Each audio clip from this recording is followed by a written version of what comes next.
تلك الدار الآخرة نجعلها للذين لا يريدون علوا في الأرض ولا فسادا والعاقبة للمتقين. Kalau dia di ilmu tafsir, dia berlakukan ilmu tafsir. Dan saya sudah sebut tadi ya, bahwa ilmu tafsir ini kita masuk di dalamnya, ini pembahasan yang perlu seluruh ilmu alat berkumpul untuk seorang itu bisa sampai ke derajat ahli tafsir yang baik. Iya. Apalagi dalam bentuk dia tafsirkan ayat di surah Luqman, dia sendiri yang bilang di pertemuan itu, dan dia sendiri yang mengarahkan ke rekamannya di bulan Ramadan, pertemuan bersama salah satu ormas terkemuka di Indonesia ini. Ya. Dan dia sendiri yang tafsirkan surah Luqman ini artinya adalah musik. Jadi gina diartikan apa? Hah? Artinya musik. Itu tafsir Ibnu Abbas, tafsir Ibnu Mas'ud dia sebut. Tapi katanya kurangnya tidak dilengkapi dengan tafsir Ibnu Abbas di surah apa? Asy-Syu'ara. Nah, disitulah mulai masuk kekacauannya. Masuk kekacauannya. Kenapa? Sebab lahwul hadits sudah diterangkan ya dari tafsirnya para as-salaf. 4 orang sahabat, 13 orang tabi'in, tidak ada yang melisihi mereka. Mereka semuanya mengatakan apa tadi? Al-ghina. Tamam? Sekarang al-ghina ini katanya itu diperkecualikan, ada yang dikhususkan. Nah, cara mengkhususkannya dengan ayat di surah Asy-Syu'ara. Nah, sekarang menghubungkan seperti ini, cara menghubungkannya. Siapa yang mendahuluinya? Memahami seperti itu. Ini kita bisa bahas di pembahasan ilmu usul fikih. Kekeliruan memahami dengan cara seperti ini. Pertanyaan pertama, siapa yang mendahuluinya? Siapa yang mendahuluinya? Karena ini pembahasan ilmu, semuanya ada. Ulama berbicara, terwarisi ilmu itu. Kata Nabi sallallahu alaihi wasallam, al-ulama'u warathatul anbiya. Para ulama itu pewarisnya para nabi. Wa innal anbiya lam yuwarrithu dinaran wala dirhaman wa illama warathul ilm. Dan para nabi itu tidak mewariskan mata uang dinar, mata uang perak. Yang mereka wariskan adalah ilmu. Ya kalau ilmunya bersanad, dia pernah belajar itu dari gurunya. Gurunya jelas ngambil dari mana. Nah, itu baru bersanad namanya. Sekarang ini jelas dari buku-buku as-salaf semuanya, nukilannya. Itu sanadnya terang. Iya, tentang tafsirnya. Kemudian datang, dia tafsirkan bahwa ini dikeluarkan bahwa ada gini yang bagus sama dengan surah Asy-Syu'ara. Padahal itu di pembahasan penyair. Di pembahasan apa? Penyair. Dengan alasan bahwa syair itu musik. Berarti syair sama dengan gina menurutnya. Dan dua-duanya bisa diartikan sebagai apa? Sebagai musik. Baik. Kalau gina diartikan musik, saya kasih jempol. Bagus. Tapi syair diartikan musik, ini pembahasan yang akan kita bahas. Jelas ya? Nah, cara untuk menghubungkan antara idang itu nggak ada. Dia tunjuk, dia bawa buku. Bawa buku ya. Ya katanya bawa 2 buku. Sebenarnya yang disebut 3 buku ya, disebut. Buku yang pertama namanya dia bacanya kalau nggak salah Mirwajud Dhahab bacanya. Tapi saya nggak ngerti juga kok dibaca Mirwajud Dhahab ya. Kalau dia Raja ya Ruju itu bukan Mirwaj bacanya, harusnya Marwaj. Sebab bukunya kan setelahnya Wa Ma'adin Al-Jauhar. Nah, itu kalau di bahasa Arab tidak dibaca Mirwaj, tapi dibaca Muruj. Jamak dari marjun, maraja yamruju. Itu ada di dalam Al-Quran. Marajal bahraini yaltaqiyan fi amrin marij. Itu kata apa? Maraj. Maka tidak dibaca mirwaj. Kalau dari raja ya ruju, itu pun raja ya ruju, nggak tahu, saya bukan ahli bahasa Arab ya. Tapi setahu saya itu nggak benar. Harusnya dibaca marwaj kalau raja ya ruju. Tapi kalau muruj itu dari maraja. Muruj. Nah, itu baru benar maknanya. Murujud dhahab. Lahan-lahan yang ada emasnya gitu. Wa ma'adim al-jauhar, dan tambang-tambang permata, itu baru menyambung. Ya, dan buku ini ditulis oleh Al-Mas'udi. Al-Mas'udi itu baca buku Syiah di berbagai tempat akan disebut di situ. Mas'udi tokoh Syiah Itsna Asyariyah. Jelas ya? Bukunya Tarikh Sejarah. Saya nggak tahu apa yang mau dibahas di situ. Diambil dari buku itu kaitannya dengan musik. Mungkin saya juga nggak paham ya. Dia membacanya dari situ apa? Karena dia singgung setelah itu penyebutan kakek Nabi yang ke-17, Mudhar. Itu pun dia sebut namanya keliru. Kakek Nabi yang ke-17 dia sebut Nizar bin Mudhar, padahal harusnya Mudhar bin Nizar bin Ma'ad bin Adnan. Jelas ya? Tapi itu kita anggap biasa ya, lumrah itu, salah ucap. Baik. Mudhar katanya ini orang yang paling pertama melakukan apa? Huda. Jatuh, kemudian dia bilang apa namanya, wa yadaya gitu ya. Akhirnya orang-orang saking bagusnya suaranya orang datang. Ya, itu disebut di kisah-kisahnya ya. Di pembahasan tarikh terkait dengan sanad-sanad seperti itu tidak terlalu dibahas benaran oleh ahli hadis. Tapi di kisah sejarahnya katanya seperti itu. Dan disebut juga sejarah itu oleh beberapa orang. Ya, disebut oleh Ibnu Khaldun dan selainnya. Baik. Tapi kalau ingin sejarah, ngapain baca dari buku seperti itu? Buku sejarah itu banyak kalau mau dapat cerita yang kayak seperti itu. Ini di satu metode pembahasan ilmiah, itu namanya bahthun muhaqqaq. Kalau orang bahas itu tahu, orang yang punya kapasitas ilmu tahu cara membahas di mana. Dia mau cari akar bahasa, dimanapun bahasa itu berada, dia tahu cara mencarinya. Itu baru mengerti cara pembahasan apa? Ilmu itu yang disebut apa tadi? Oleh Ibnu Taimiyah, bahthun muhaqqaq. Iya. Baik. Terus buku yang kedua, itu buku punya Abdullah bin Yusuf Al-Judai. Ya, saya juga gak ngerti ya, bukunya dia pegang di depannya, dia baca, kok salah namanya?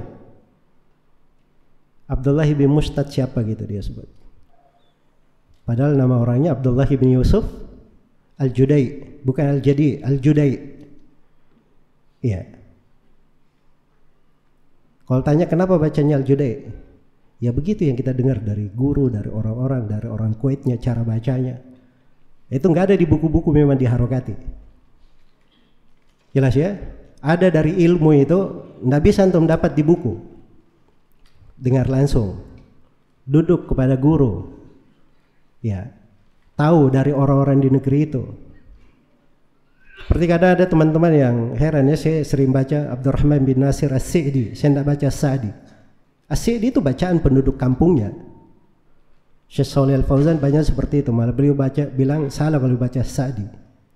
Itu orang di kampungnya, tahu nasabnya itu kemana arahnya, itu ada hitungannya, ada pembahasannya. Baik. Ini terlalu banyak kita nyerempet ya, pembahasan detail juga ini. Baik. Jadi Abdullah bin Yusuf siapa? Al-Judai. Saya sudah sebutkan tadi ya, ringkasan biografi Abdullah bin Yusuf Al-Judai. Tadinya keras terhadap musik, bikin tulisan hadits-hadits yang mencela musik. Bagus sekali. Setelah itu melempeng akhirnya di buku dia itu. Nah, buku ini sudah banyak yang membantahnya. Banyak bantahan untuk buku ini. Iya. Dari sudut usul ilmiahnya di berbagai pembahasan. Kekeliruannya di dalam memahami, kekeliruannya di dalam pendalilan.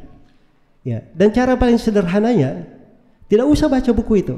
Kita tadi sudah dengar ayat-ayat Al-Qur'an, hadits Rasulullah, bagaimana penafsiran para sahabat, ucapan para ulama dalam hadits itu, kesepakatan, ucapan para imam 4, para tabi'in, apalagi yang dipermasalahkan. Kita sudah tahu dalilnya, penerapannya di tengah para salaf, bagaimana berjalan hal itu di tengah para salaf. Kan itu namanya beragama. Dia belajar Al-Quran dari As-Sunnah, dia ambil Nabi SAW mengajarkan para sahabat mengajarkan kepada para tabi'in, terus sampai kepada hari ini. Kita tahu pengamalannya apa? Itu pengamalan mereka. Dan tidak ada setiap generasi, kalau kita baca ulama yang menukil kesepakatan, kecuali dari generasi itu pasti ada beberapa imam yang menukil kesepakatan haramnya al-ma'azif, alat-alat musik, dan haramnya musik itu tadi, dengan bahasa yang disebut di tafsir lahwal hadith. Jelas ya? Itu ada kesepakatan pada setiap generasi, dari abad ke-3, ke-4, ke-5, ke-6, ke-7, ke-8, ke-9, ke-10, ke-11, 12, 13 sampai di abad ini. Para ulama tetap menukil kesepakatan. Jelas ya? Harusnya itu tidak luput kalau pembahasan bahat muhaqqaq seperti itu. Jelas ya? Kemudian ada buku yang ketiga disebut di akhir. Dia tidak sebut penulisnya. Dia sebut namanya Fiqhu Al-Ghina wal Musiqa fi Mizanil fi Dha'il Kitabi wa Sunnah. Itu karya Dr. Yusuf Al-Qaradawi. Iya. Yusuf Al-Qaradawi, kalau mau tahu ininya, pembahasannya, semua orang memaklumi ya. Orang Palestina aja berjuang sama mereka itu tidak dianggap masalah agama, itu cuma perebutan tanah aja. Ketika Benyamin, siapa namanya, Yahudi ini menang pemilu dahulu awal kali, kata Yusuf Al-Qaradawi di khutbah Jumat ini, andai kata Allah turun ke bumi mengadakan pemilu, dia tidak akan dapat suara 99,99% seperti Yahudi ini dapat. Itu gaya Yusuf Al-Qaradawi itu. Fatwanya di masa sekarang yang membuat gejolak di negara-negara, pemberontakan yang disebut dengan nama Rabi' al-Arabi, ditegur oleh para ulama bahwa kamu ini ingin membuat fitnah di tengah manusia. Berdiri dengan khutbah, kalau itu fitnah, biarkan saya menjadi dai fitnah, dan semoga Allah wafatkan sebagai orang-orang yang mengajak kepada fitnah. Jelas ya? Ini orang dari cara menimbangnya di buku-buku dan karyanya itu jauh dari keadilan. Jauh dari keadilan. Jadi kalau kita lihat dari buku rujukan pembahasan ilmiah, ini juga sudah bukan bahat muhaqqaq. Mana buku-buku para salaf tentang alat-alat musik itu? Abu Bakar Al-Ajurri, Imamul Baihaqi, Ibnu Abi Dunya. Ini semuanya dengan sanad periwayatan buku-buku ini, menukil athar dari as-salaf. Kemudian mana buku-buku para imam 4? Murid-muridnya, imam madhabnya. Lalu mana buku-buku dari para ulama yang datang setelahnya? Kenapa tidak dibawakan? Ya kan? Apalagi mengatakan ada 3 pendapat. Jadi sangkaan saya dia sudah baca semuanya. Kan begitu? Kalau begitu 3 pendapatnya dipahami dari mana? Ini sesuatu yang tidak ilmiah namanya. Sesuatu yang tidak ilmiah. Jadi kalau dasarnya kembali kepada 3 buku itu, ini dari kekeliruan ya. Baik, saya selalu sebut ya bahwa kesalahan itu semua orang bisa salah.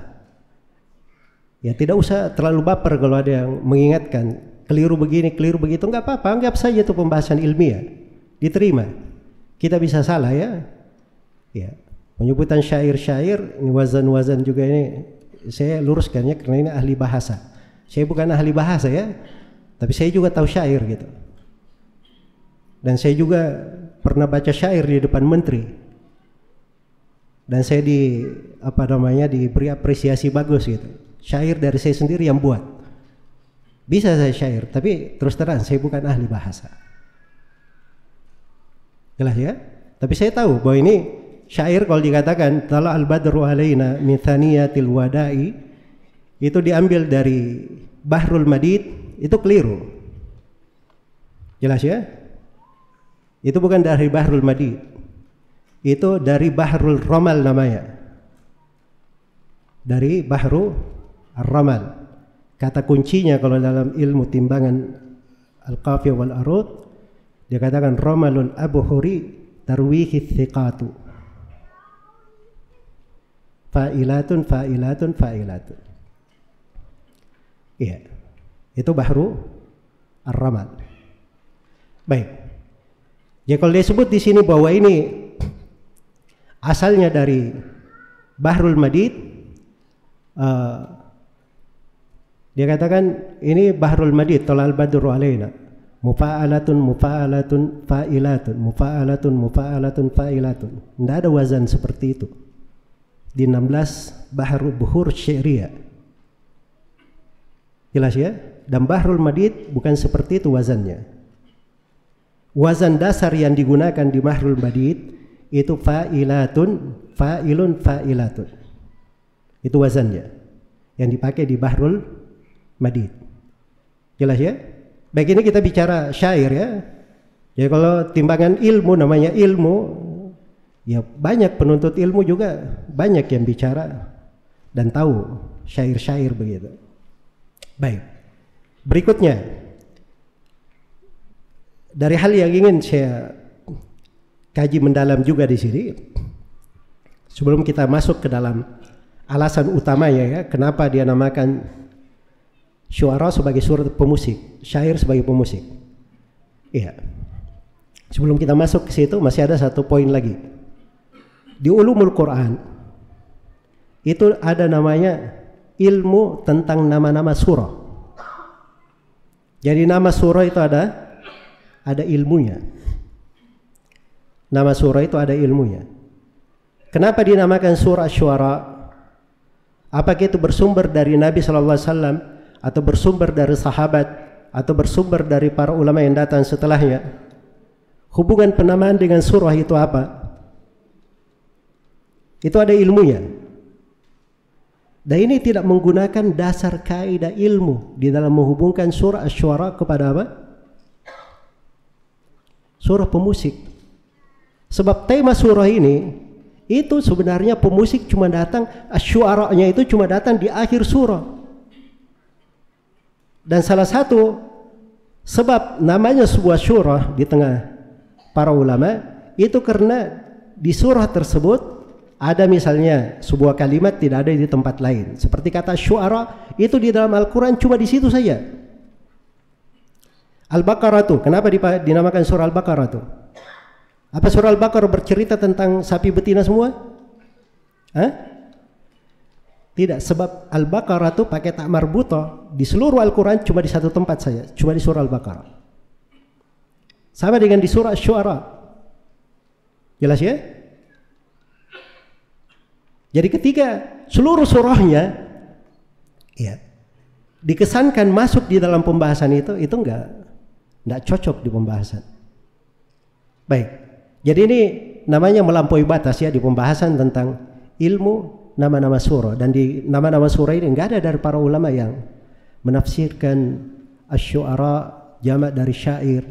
Syair itu harus ada 5 rukunnya di dalamnya. Salah satunya dia harus ada iqa, ada musiknya. Iya. Itu enggak ada yang menyebut. Jadi kalau ada dia namakan, dibawakan. Itu baru namanya pembahasan atau nakal musaddaq, baru ilmu namanya. Kalau tidak dia golongan yang ketiga, hadayanun muzawwaq, igauan yang nggak bisa dikontrol, nggak tahu mengigo dari mana. Itu bahasa Ibnu Taimiyah ya, bukan bahasa saya. Iya. Baik. Sekarang di pembahasan yang ke Di pembahasan yang ke 3 atau keempat ya. Tapi yang ketiga. Sekarang di sini penyebutan tentang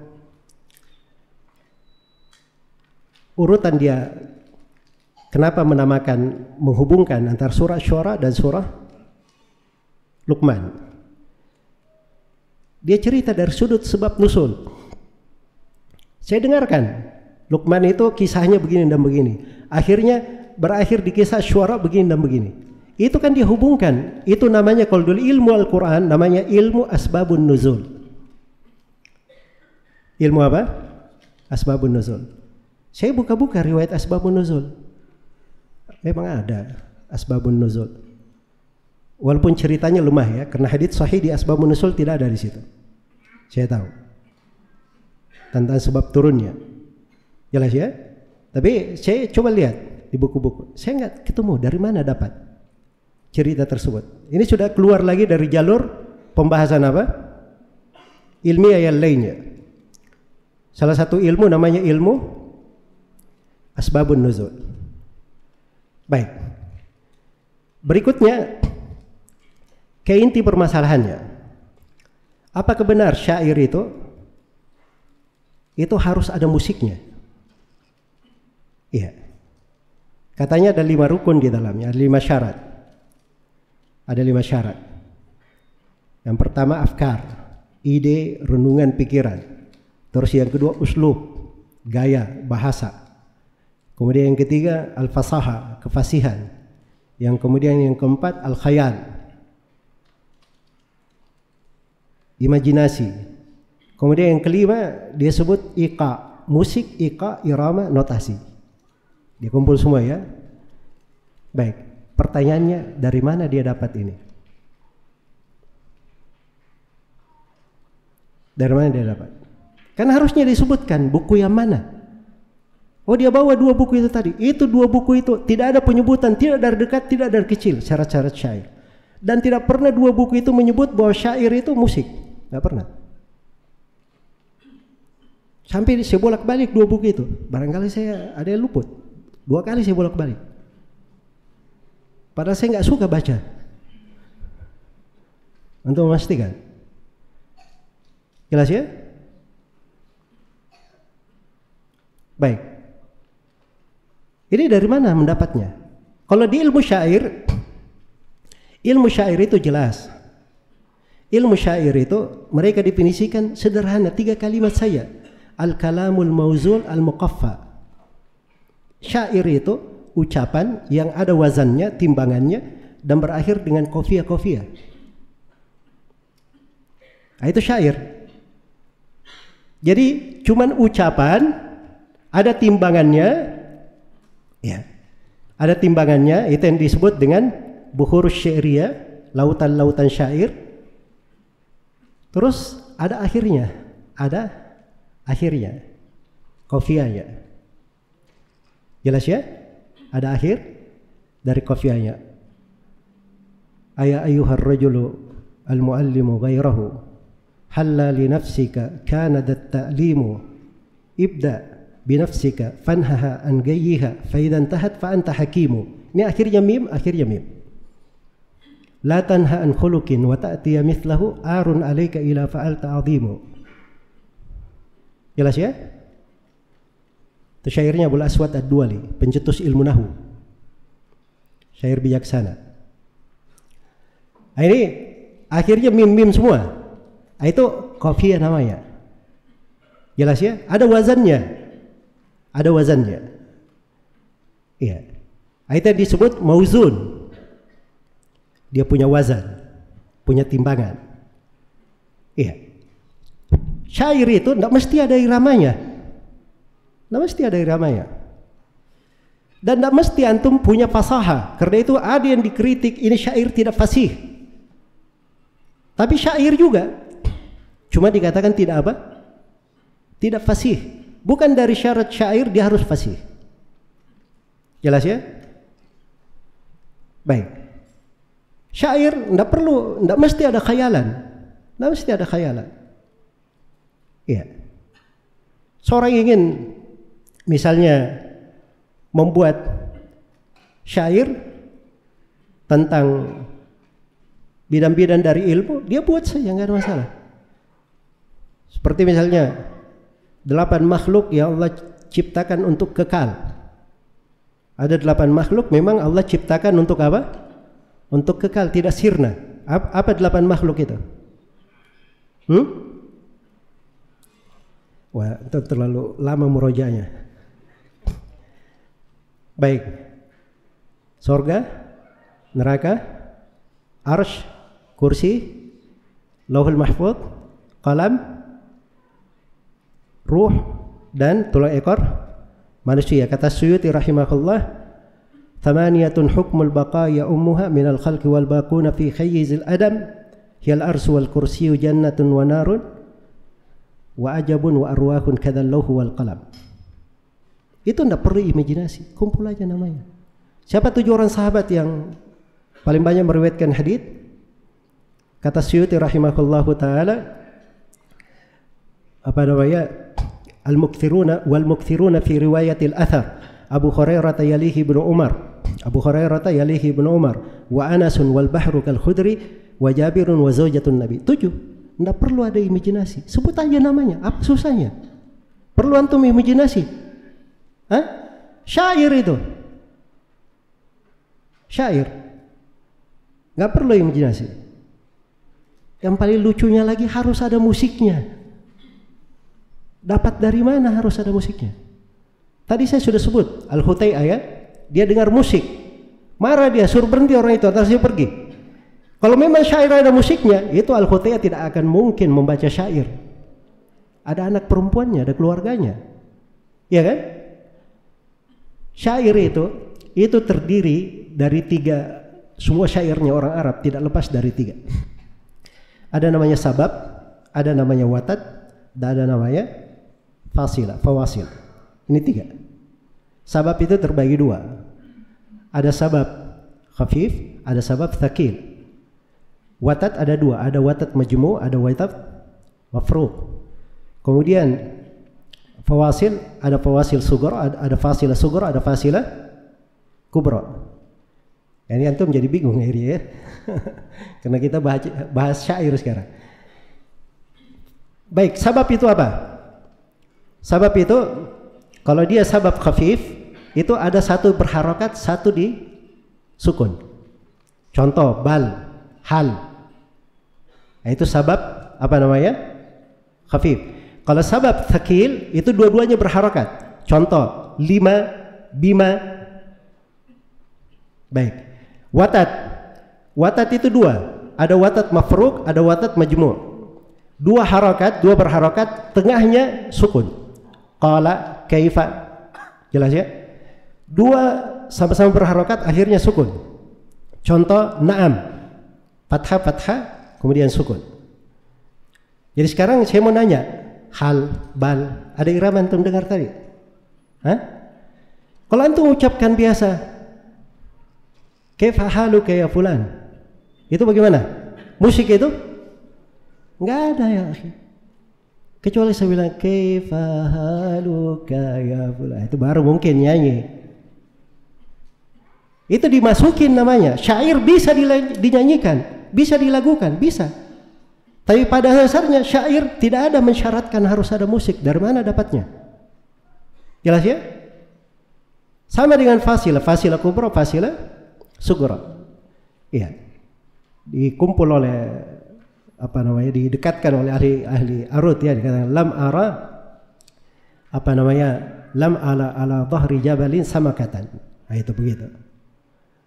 Sughra ala samakah nasarahum darabahum, itu fasilah kubra. Nah, dia bilang darabahum harus ada nadanya. Tapi orang Arab itu tahu kalau dibilang hu, itu ada timbangannya, sebab ada yang berharokat, ada yang sukun, kan begitu. Kaifa ada fathah, ada sukun, ada fathah. Itu timbangan namanya. Jelas ya? Itulah yang diserap, dimasukkan oleh Al-Khalil, terjadilah buhur syairiyah. Jadi dari pemahaman itu saja kita sudah bisa memahami bahwa syair itu tidak disyaratkan harus ada apa? Harus ada musik. 5 syarat yang lain juga tidak disyaratkan. Tidak disyaratkan. Yang disebutkan di dalam buku-buku tentang Al-Qafiyah wal Arud, seorang penyair itu sebaiknya memiliki beberapa kriteria kalau dia mau menjadi penyair handal. Saya ini bisa bikin syair, alhamdulillah. Cuman kalau saya bikin syair, saya harus di depan meja, atau saya harus berpikir lama, saya tulis timbangan baru saya bisa bikin. Kalau orang Arab tidak. Dia lihat sesuatu bisa langsung dia bahasakan. Ya, antum kasih syair langsung dia balas, bisa. Orang-orang yang fasih. Yaitu penguasaan mereka karena dia tahu timbangan-timbangannya, cara membahasakannya, bahasanya. Itu yang dikatakan, disangka oleh sebagian orang ini sebagai irama. Disangka irama itu adalah alat musik. Nah, itu letak kekeliruannya di situ. Seorang penyair memang perlu banyak sifat. Dia harus jago ilmu nahwu. Dia harus paham apa namanya, kondisinya orang Arab. Dia bisa pandai, imajinasi nggak apa-apa. Dia bisa, kalau dia perlu untuk menghayalkan, untuk bikin sesuatu yang menarik, dia hadirkan. Iya, dia hadirkan. Jelas ya? Dia memang harus hadirkan. Tarjun najata wa lam tasluk masalikaha inda safinata la tajri 'alal yabasi. Kamu menghendaki keselamatan, tetapi kamu tidak menempuh jalan-jalannya. Perahu itu tidak berjalan di atas daratan. Kan perlu dihadirkan hal yang mencocoki apa? Keindahan bahasa. Itu bekal si penyairnya, bukan syarat sebuah apa? Sebuah syair. Dia perlu ilmu balaghah dengan 3 jenisnya. Dia perlu banyak membaca dari buku-buku sastra Arab. Sering dia baca syair-syairnya orang Arab, termasuk Al-Mu'allaqat As-Sab'ah. Ini juga ceritanya tentang Al-Mu'allaqat As-Sab'ah, kalau saya komentari panjang lagi ya. Baik. Kemudian banyak hal terkait dengan syair itu diperlukan oleh seorang penyair. Ada yang menyebutkan belasan, ada yang menyebutkan puluhan. Ada yang menyebutkan puluhan. Baik. Tapi maksudnya bahwa seseorang itu ketika memberi syarat-syarat seperti ini, itu harus jelas dari mana asal usulnya. Harus dia terangkan sumbernya dari mana. Ini tidak ada yang mendahului. Sekarang tunjukkan. Baik, selesai kita sampai situ dari sudut bahasa ya. Sekarang pembahasan berikutnya. Kita masuk di kaidah ilmu tafsirnya. Sekarang dia tafsirkan wasyu'ara'u yattabi'uhumul ghawun. Para penyair itu diikuti oleh orang-orang ghawun. Ghawun ini orang-orang menyimpang. Baik, asyu'ara dia tafsirkan para pemusik. Itu kan tafsir namanya. Siapa yang mendahulunya dengan tafsir itu? Mana kaidah tafsirnya? Pertama, baca dulu ini kaidah tafsir. Tafsir itu ada kaidah-kaidahnya, tidak sembarangan. Di dalam memahami satu kalimat, kadang sebagian sahabat itu membahasakannya dengan 2 makna. 2 makna itu ada di dalam bahasa Arab. Tapi namanya mereka menafsirkan dengan sebagian afrad yang ada di dalam makna namanya. Dan itu boleh dalam penafsiran. Jelas ya? Ini dari mana dia datangkan di ilmu tafsir? Tidak ada hubungannya secara bahasa, tidak ada yang menafsirkan dari para ulama ahli tafsir dengan penafsirannya. Baik. Itu sudut yang kedua. Sudut yang saya sudah nggak tahu yang keberapa ini ya. Yang keempat atau yang kelima? Yang keempat. Baik, yang kelima. Sekarang ayat itu sendiri, kenapa ditafsirin macam-macam? Ayatnya kan jelas. Wasyu'ara'u pakai alif lam. Para penyairnya itu sudah jelas. Maksudnya itu siapa mereka? Dia terangkan. Wasyu'ara'u yattabi'uhumul ghawun. Ini sifat yang pertama. Pengikutnya saja orang menyimpang. Apalagi apa? Penyairnya begitu. Satu ya. Al-ghawun itu dalam bahasa Arab, dalam bahasa Al-Quran, itu artinya orang yang menyimpang setelah dapat ilmu. Itu al-ghawun. Karena dalam Al-Quran dibagi 3. Ada rasyid, ada ghawin, dan ada dhallun. Rasyid ini punya ilmu, punya amalan. Dhallun beramal tanpa ilmu. Ghawun sampai ilmu kepadanya tapi tidak diamalkan. Contoh penerapannya dalam Al-Quran, watlu alaihim naba'al ladzi atainahu ayatina fansalakha minha fa'atba'ahu syaitan fakana minal ghawin. Ini sama ghawun. Jelas ya? Sampai kepadanya ilmu tidak diamalkan, makanya ghawun. Bagaimana al-ghawun ini, asy-syu'ara ini? Alam tara annahum fi kulli wadi yahimun. Tidakkah engkau melihat mereka ini berada di setiap lembah, bingung kesana sini. Kalau terjemahan bebasnya di terjemahan makna itu dikatakan mengembara di sana sini. Asalnya itu apa namanya? Al-haim itu artinya orang yang kebingungan, hair. Ya, dia kemana-mana gitu. Jadi untuk syairnya kesibukannya ke sana sini. Pada setiap perkara, setiap wadi. Dan kata wadi dalam bahasa Arab itu bisa misalnya anta fi wadi wa ana fi wadi. Kamu di suatu tempat dan saya di suatu tempat. Nah, mesti kita di lembah. Tidak mesti kita di mana? Di lembah. Sifat mereka yang lain wa annahum yaquluna ma la yaf'alun. Dan mereka para penyair ini berucap sesuatu apa yang mereka tidak ucapkan. Kan sifatnya jelas. Ya kan? Kenapa diartikan lagi pemusik? Dari mana dapatnya? Nah, penyair yang tercela ini seperti ini, ternyata ada penyair yang bagus juga. Illal ladzina amanu wa amilus salihat wa dzakarullaha katsiran wa intasaru min ba'di ma dzalamu. Itulah para penyair Rasulullah sallallahu alaihi wasallam, Hasan bin Thabit, Abdullah bin Rawaha radhiyallahu anhum ajmain. Itu orang-orang bagus, syairnya lurus. Makanya Nabi sallallahu alaihi wasallam bersabda kepada Hasan, "Uhju ya Hasan." Balas mereka. Hija itu menyerang. Itu bahasa hija. Kalau bahasa syair itu dia menyerang orang yang diucapkan syair kepadanya. Iya. Dan itu orang Arab paling jago itu, memberi bahasa-bahasa yang seperti itu. Tapi Hasan menghujatnya dengan hujatan ilmiah.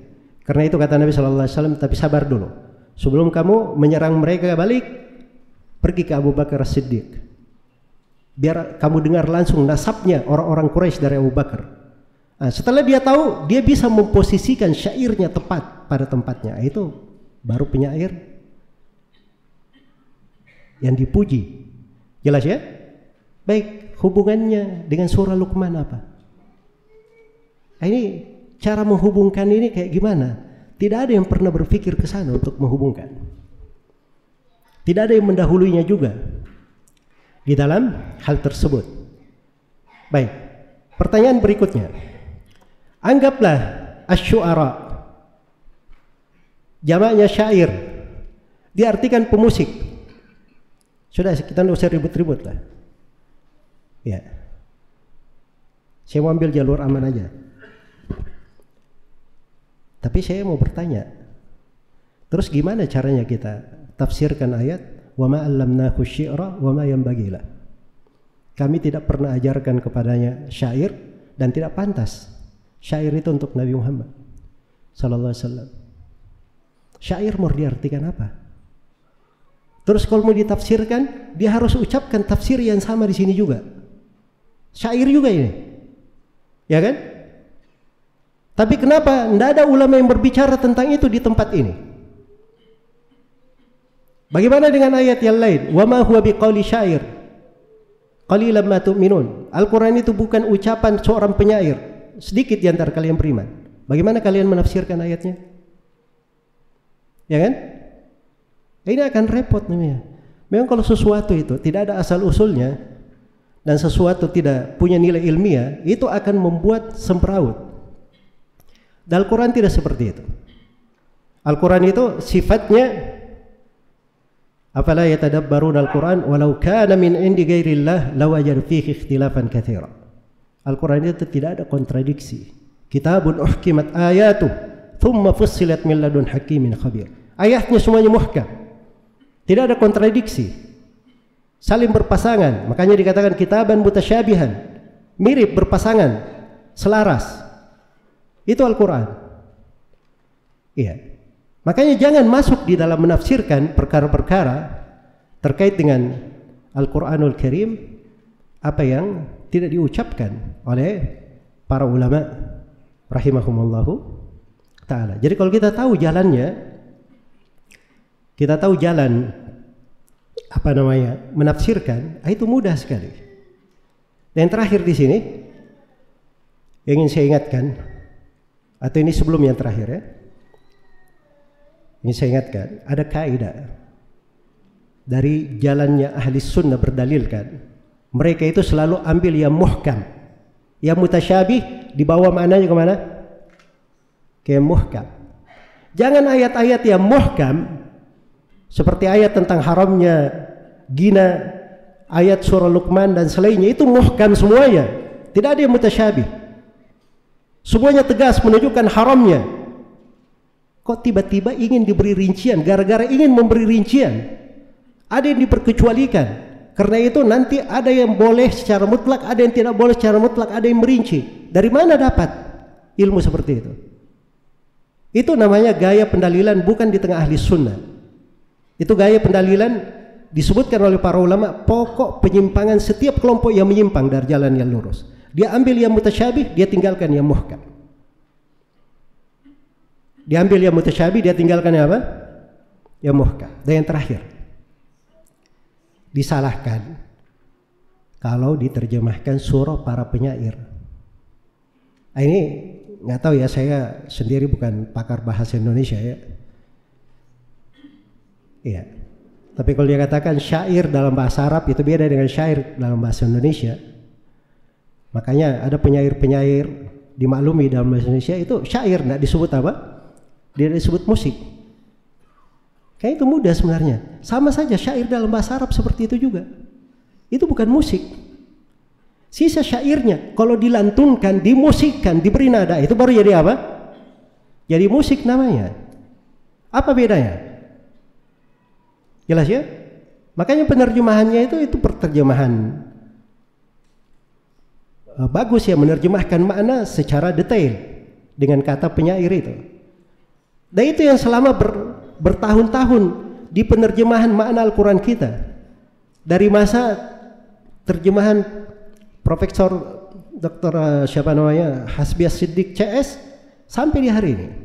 Di Lajnah Tashih Mushaf masih tertulis surah para penyair. Maaf ya, di situ banyak teman-teman kita, dokter-dokter, ahli tafsir, ahli pakar juga dalam bahasa Arab. Saya kasihan juga ya kalau terjemahannya mereka ini pada salah semua ya. Ya. Tiba-tiba jadi terjemahan apa? Harusnya jadi terjemahannya surah para pemusik. Ini hal-hal saya pikir harus kita renungi ya. Harus kita renungi. Jadi kalau ingin berucap sesuatu, dipastikan tadi itu kaidah. Naklun musaddaq, ada penukilan, data ilmiah, dipercaya, atau pembahasan penuh dengan tahqiq. Penelitian yang akurat. Sesuatu yang bisa dibuktikan. Kalau tidak, maka itu namanya hadayanun mazawwaq, igauan yang tidak bisa diukur. Iya. Baik.